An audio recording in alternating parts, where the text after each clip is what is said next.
Hai, selamat datang di Sedang Viral bersama saya Gracia Ben. Teman-teman tahu kabar yang satu ini, Ketua KPK Firly Bahuri ditetapkan sebagai tersangka kasus pemerasan ex-Mentan Syahrul Yassin Limpo oleh Polda Metro Jaya dini hari tadi. Nah, tapi tidak hanya Ketua KPK saja yang menyandang status tersangka. Wamenkumham juga ditetapkan loh sebagai tersangka suap dan gratifikasi oleh KPK. Dua figur yang semestinya bersih. Apa sebetulnya yang terjadi dengan dua sosok pimpinan lembaga negara ini? Saya akan bahas langsung dengan Zainur Rohman, peneliti Pukat UGM. Selamat siang, Mas Zainur. Apa kabar? Sehat? Selamat siang, kabar baik Mbak Gracia. Mas, langsung saja. Ini Ketua KPK jadi tersangka. Kira-kira apa yang ada dalam pikiran Mas Zainur mendengarkan kabar ini? Ya, ini mengakhiri ketidakjelasan status yang begitu lama terhadap proses pemeriksaan dugaan pemerasan, penerimaan suap, dan gratifikasi terhadap Firly Bahuri. Tentu ini sebenarnya merupakan satu kabar baik bagi pemberantasan korupsi. Kenapa? Karena dengan kejelasan status ini, maka sesuai dengan Undang-Undang 19 2019 tentang KPK, maka Firly Bahuri harus diberhentikan sementara.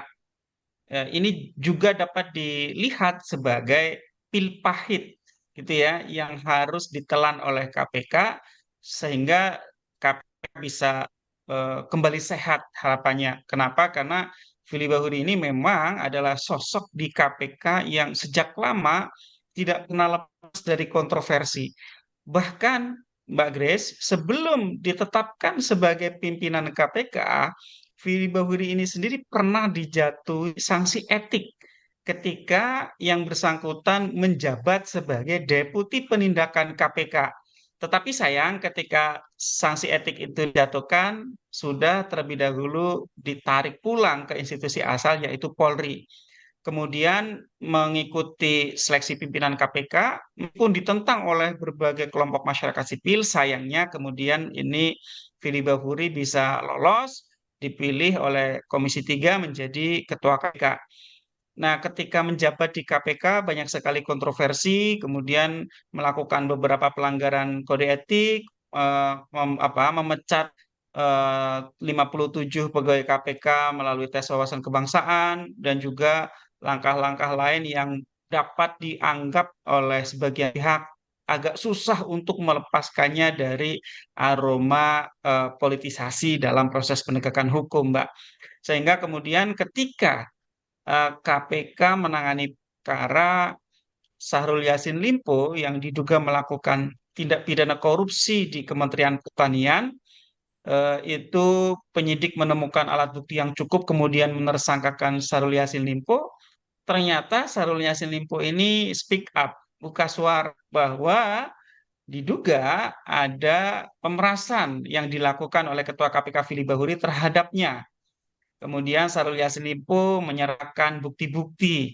Ada pertemuan di lapangan olahraga ketika Firly Bahuri selesai badminton. Itu saja sudah pelanggaran pidana, Mbak. Melanggar Hmm. pasal 36 Undang-Undang KPK yang diancam dengan ancaman pidana maksimal 4 tahun sesuai dengan pasal 65 Undang-Undang KPK.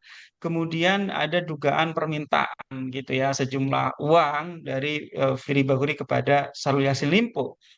Nah, kemudian Syahrul Yassin Limpo buka suara tersebut direspon oleh institusi kepolisian dengan membuka penyelidikan. Di dalam melakukan penyelidikan ditemukan adanya tindak pidana, dinaikkan ke penyidikan. Di dalam proses penyidikan, Polri memeriksa hampir 100 orang sebagai saksi, sebagai ahli, kemudian melakukan penggeledahan, melakukan penyitaan, melengkapi pemberkasan, kemudian eh, naiklah ke tahap apa namanya penetapan tersangka Firly Bahuri. Nah, saya melihat Mbak, ini justru menjadi satu apa namanya situasi yang memang harus dilalui. Sudah jelas sekarang dengan statusnya sebagai tersangka harus diberhentikan Oke, menggunakan keputusan Presiden sebagai Ketua KPK, Mbak. oke.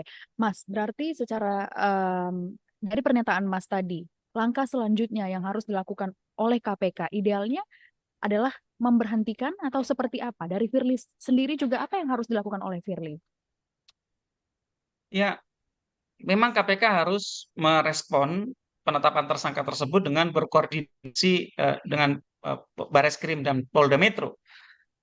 KPK bisa meminta keterangan dalam bentuk surat penetapan tersangka Firly Bahuri. Kemudian KPK mengirim surat kepada Presiden untuk pemberhentian Firly Bahuri sebagai Ketua KPK. Ini adalah sebuah kewajiban hukum sebagaimana diatur di dalam pasal 32 Undang-Undang KPK.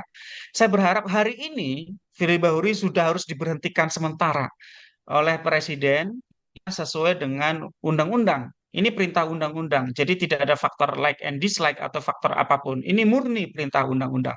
Firly Bahuri tidak boleh lagi turut serta dalam bentuk apapun urusan kedinasan di KPK, baik itu urusan pencegahan, apalagi urusan penindakan. Segala macam bentuk campur tangan Firly Bahuri per hari ini itu merupakan satu bentuk pelanggaran hukum dan bisa berakibat serius ke depannya. Misalnya, kalau misalnya Firly Bahuri masih tanda tangan sprindik misalnya, sprindik itu tidak berlaku, Mbak. Itu sprindik itu bisa dipersoalkan secara hukum karena Firly Bahuri seharusnya per hari ini sudah diberhentikan sebagai Ketua KPK. Oleh karena itu harus gerak cepat. KPK gerak cepat, ya masih ada 4 pimpinan yang lain, ada Dewas, ada Kesekjenan, kemudian Presiden harus gerak cepat. Memang butuh ada bukti formilnya berupa sprindik. Ini yang sekarang dibutuhkan agar Presiden bisa segera mengeluarkan keputusan Presiden tentang pemberhentian Firly Bahuri sebagai pimpinan KPK. Pemberhentian ini bersifat sementara. Nanti kalau ternyata bisa sampai P21 lengkap siap untuk diajukan ke muka sidang, maka dengan status terdakwa, Firly Bahuri harus diberhentikan tetap. Begitu bunyi Undang-Undang 19 2019 di dalam pasal 32. Artinya memang sekarang diberhentikan sementara sehingga apa, Mbak? Sehingga Firly Bahuri tidak dapat lagi menggunakan kewenangannya sebagai Ketua KPK. Karena kalau masih diberikan kewenangan sebagai Ketua KPK sangat berbahaya, bisa mempengaruhi saksi-saksi, bisa menghilangkan barang bukti, bisa melarikan diri, juga dapat menggunakan kewenangannya memainkan kartu, Mbak. Kita tahu bahwa KPK itu punya perkara yang sangat banyak, punya informasi yang sangat banyak mengenai tindak pidana korupsi yang dilakukan oleh elit-elit politik begitu. Itu sangat berbahaya sehingga memang harus cepat gitu ya, harus cepat. Dan saya berharap Polri juga mempercepat proses pemberkasan gitu ya, karena kemarin prosesnya sudah lama dari penyidikan ke penetapan tersangka. Saya harap Mbak, Polri ini bisa segera cepat agar bisa sampai P21. Biar bisa cepat apa yang harus dilakukan, Mbak? Saya sih mendorong seperti halnya KPK biasa menahan tersangka, Polri juga menggunakan cara yang sama digunakan oleh KPK, Mbak. Maka menurut saya, ya Polri dapat menahan Firly Bahuri karena statusnya sebagai tersangka dalam hal penyidik melihat adanya potensi mempengaruhi saksi, menghilangkan barang bukti, mengulangi perbuatan, melarikan diri. Apa tidak kan? Dan KPK sendiri selalu melakukan penahanan terhadap tersangka, Mbak. Jadi ya Polri bisa melakukan hal yang sama dan itu sesuai dengan Kitab Undang-Undang Hukum Acara Pidana di dalam KUHP juga diatur demikian, dapat dilakukan penahanan sesuai dengan pandangan subjektif dari penyidik dalam hal penyidik mengkhawatirkan legal itu tadi, lari, menghilangkan barang bukti atau mengulangi perbuatan, Mbak. Oke, berarti yang bisa memberhentikan Firly Bahuri ini adalah Presiden, seperti yang tadi Mas sampaikan, betulkah begitu?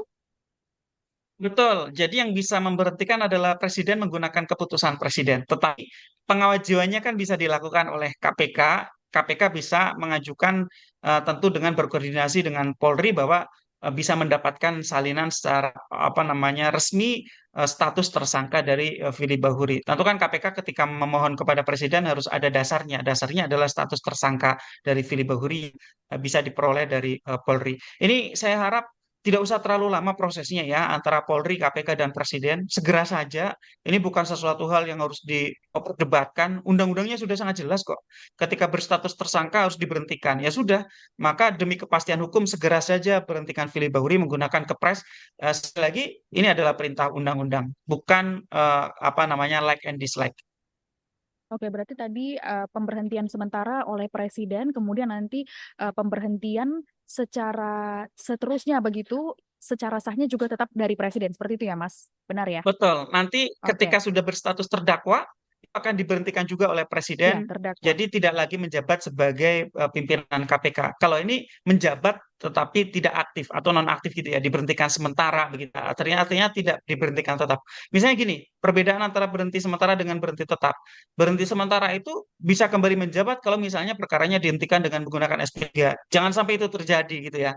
Jangan sampai itu Mhm. terjadi. Tapi kalau diberhentikan tetap itu tidak ada kemungkinan untuk kembali lagi ke dalam jabatannya. Jadi memang ini sekarang sudah waktunya untuk segera hari ini saya berharap diberhentikan sementara oleh Presiden, kepresnya ditunggu oleh publik agar apa? KPK bisa move on.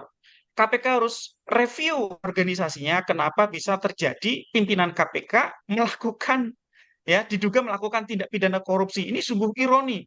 Ketua Komisi Pemberantasan Korupsi juga disangka melakukan tindak pidana korupsi. Ini harus direview di internal KPK. Mengapa ini bisa terjadi? Saya selalu katakan ya ini memang buah dari rekrutmen di internal di KPK gitu ya. Rekrutmen dulu ketika Pansel merekrut dari para pendaftar calon-calon yang ternyata calon-calon tersebut bermasalah. Masyarakat sipil sudah tolak nama ini, tetapi kemudian diloloskan, disampaikan kepada Presiden, Presiden menyerahkannya kepada DPR, DPR bahkan memilih Firly Bahuri ini sebagai pimpinan KPK. Itu yang pertama, tentu ini menjadi evaluasi juga untuk Pansel, untuk Presiden, dan untuk DPR. Yang kedua adalah review di internal KPK. Kenapa? Meskipun sudah ada Dewas, tetapi tidak dapat mencegah terjadinya pelanggaran etik, bahkan pelanggaran pidana yang sangat serius berupa dugaan terjadinya tindak pidana korupsi oleh pimpinan KPK. Tentu ini harus direview. Kenapa? Karena harus ada perubahan ke depan, baik secara sistem di KPK terkait dengan pengawasan maupun budaya kerja, kulturnya itu ya, juga dari sisi nilai integritas yang selama ini sepertinya sudah banyak rontok di KPK gitu ya. KPK pada posisi titik nadir Oke. ya. Nilai integritas yang selama ini diusung gitu ya. KPK juga pada posisi titik nadir kepercayaan publik terhadap mereka sebagai lembaga pemberantas korupsi. Sekali lagi, KPK harus reposisi. Tanpa ada reposisi di KPK, tanpa ada perbaikan, ya kepercayaan publik akan semakin turun dan itu sangat merugikan KPK dan pemberantasan korupsi secara umum, Mbak. Oke, baik Mas. Nah, ini lagi yang terbaru yang kami kami dengarkan juga dari berbagai pihak. Setelah ditetapkan sebagai tersangka, ada desakan suara beberapa pegiat hukum dan juga aktivis anti korupsi yang meminta agar Firly ini juga ditangkap. Pandangan dari Mas Zainur seperti apa ini nantinya? Itu kita serahkan kepada penyidik ya. Apakah penyidik melihat adanya potensi itu tadi? Potensi menghilangkan barang bukti, potensi mempengaruhi saksi-saksi, melarikan diri, mengulangi perbuatan. Jika ada, ya seperti halnya KPK juga menggunakan kewenangan upaya paksa melakukan penangkapan dan dengan penahanan. Kewenangan itu juga bisa digunakan oleh Polri. Sekali lagi, selama memang penyidik Polri melihat adanya kebutuhan untuk melakukan penahanan gitu ya. Tapi kalau memang misalnya penyidik Polri mengatakan, ya kita masih yakin Firly tidak akan lari gitu ya. Kalau soal lari, saya juga percaya Firly tidak akan lari. Tapi kalau soal mempengaruhi saksi, menghilangkan barang bukti, itu menurut saya sih ada risiko ke arah sana, Mbak. Sehingga ya memang seperti halnya kebiasaan di KPK ketika KPK mengumumkan status tersangka terhadap seseorang, biasanya itu diikuti dengan penahanan. Maka sekali lagi eh, penyidik di Polri harus benar-benar bijaksana gitu ya untuk melihat kemungkinan kebutuhan apa namanya dilakukannya penahanan. Kalau penangkapan itu kan apa namanya dalam waktu 1 kali 24 jam harus ditentukan gitu kan. Nah, ini sekarang soal penahanannya gitu ya. Kalau memang perlu ditahan, ya menurut saya itu lebih satu ya, lebih menjamin penyelesaian perkaranya tidak akan berlarut-larut. Kenapa? Karena penyidik dibatasi oleh waktu untuk penahanan itu, sehingga penyidik tidak bisa mengulur-ulur waktu lagi. Yang kedua adalah kalau dilakukan penahanan mencegah adanya upaya-upaya dari Firly Bahuri atau pihak-pihak lain untuk mengganggu jalannya penyidikan. Seperti tadi yang dua hal yang cukup berbahaya menurut saya adalah resiko mempengaruhi saksi, menghilangkan alat bukti dan lain itu, Mbak.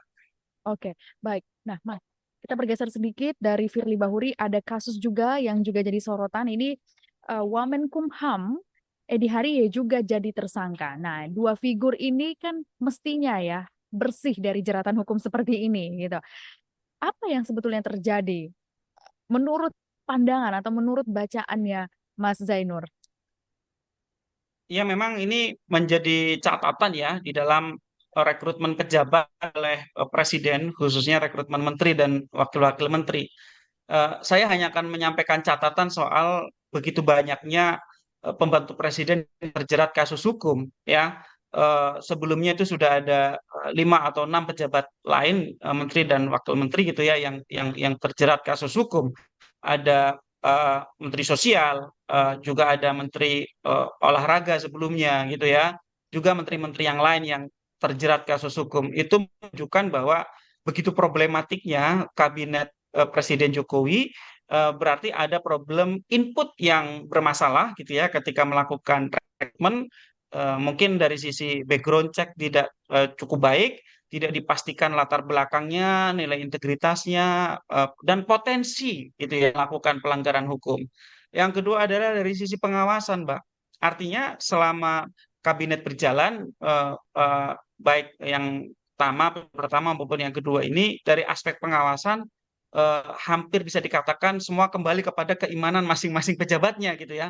Seperti tidak ada satu mekanisme pengawasan yang dapat meminimalisir terjadinya tindak pidana korupsi dilakukan oleh presiden, misalnya dengan menugaskan kepada kantor staf presiden atau sekretaris kabinet untuk melakukan pengawasan terhadap menteri-menteri dan wakil menteri, yaitu mereka-mereka para pembantu presiden. Jadi ini menjadi evaluasi ke depan, siapapun nanti yang terpilih menjadi presiden di 2024 harus memastikan dua hal itu. Yang pertama adalah inputnya, rekrutmennya, itu harus benar-benar merekrut mereka-mereka yang tidak terlilit satu masalah apapun gitu ya, tidak ada rekam jejak yang buruk, tidak apalagi rekam jejak korupsi gitu ya, juga tidak ada potensi-potensi yang sangat nyata melakukan berbagai bentuk pelanggaran, apalagi pelanggaran korupsi. Dan yang tidak kalah pentingnya, hal kedua adalah dari sisi pengawasan. Harus ada satu mekanisme pengawasan terhadap para pembantu presiden oleh presiden sendiri, di luar menggunakan mekanisme pengawasan yang sudah ada di berbagai lembaga negara, tetapi kan nanti kemudian yang ada adalah pengawasan secara represif, seperti yang dilakukan oleh KPK maupun Kejaksaan ketika menersangkakan beberapa menteri gitu ya. Saat ini pun masih berlangsung proses persidangan untuk bandingnya menteri Menteri Kominfo gitu ya, Johnny G. Plate gitu ya. Kemudian ada menteri lagi, dan ini pun masih ada satu menteri lagi gitu ya yang diduga terlibat kasus korupsi dalam kasus korupsi BTS ya, karena diduga menerima 27 miliar untuk pengurusan perkara gitu ya.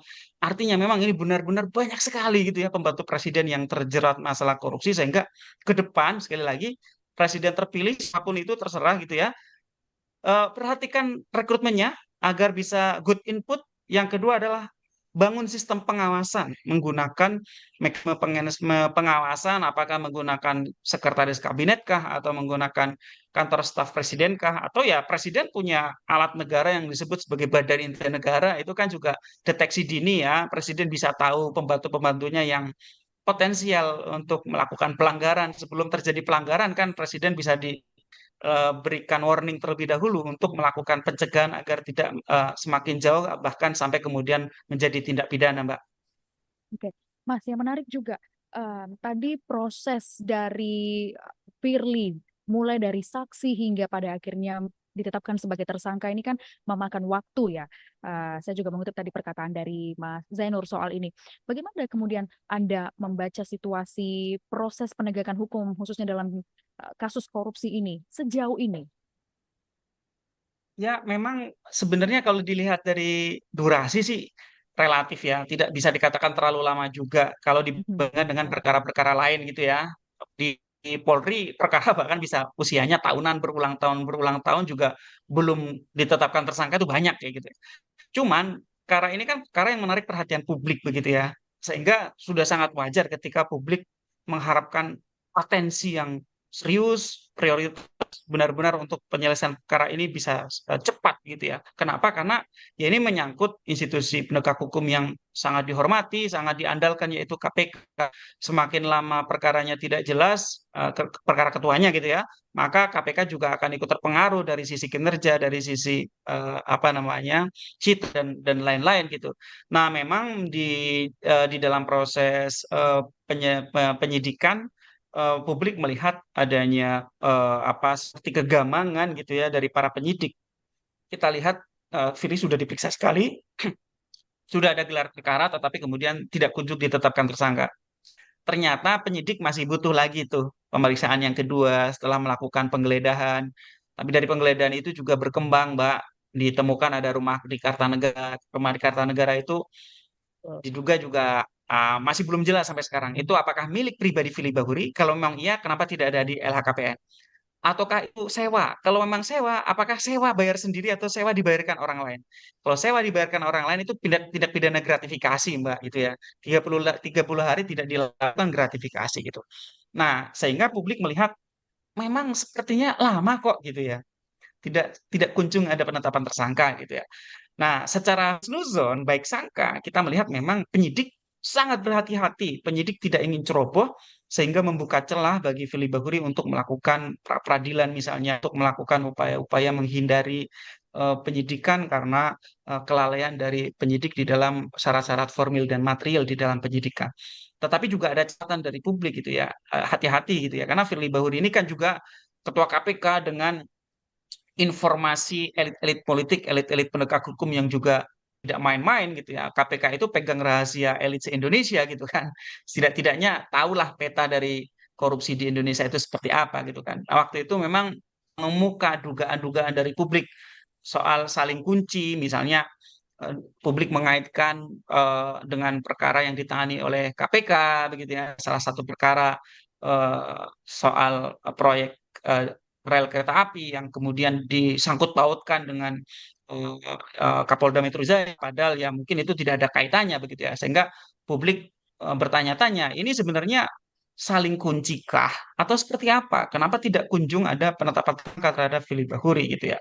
Tapi menurut saya semua bentuk dugaan-dugaan itu ya, semua bentuk spekulasi-spekulasi itu terjawab tadi malam ketika Polri menetapkan Firly Bahuri sebagai tersangka. Sudah, semua cerita itu kemudian sekarang harus kita fokuskan kepada langkah ke depan. Langkah ke depan, segera selesaikan penyidikan, serahkan kepada kejaksaan, kejaksaan ajukan ke muka sidang, dengan status sebagai tersangka maka diberhentikan secara tetap sebagai ketua KPK, maka kemudian perbaiki KPK. Itu yang harus dilakukan, Mbak.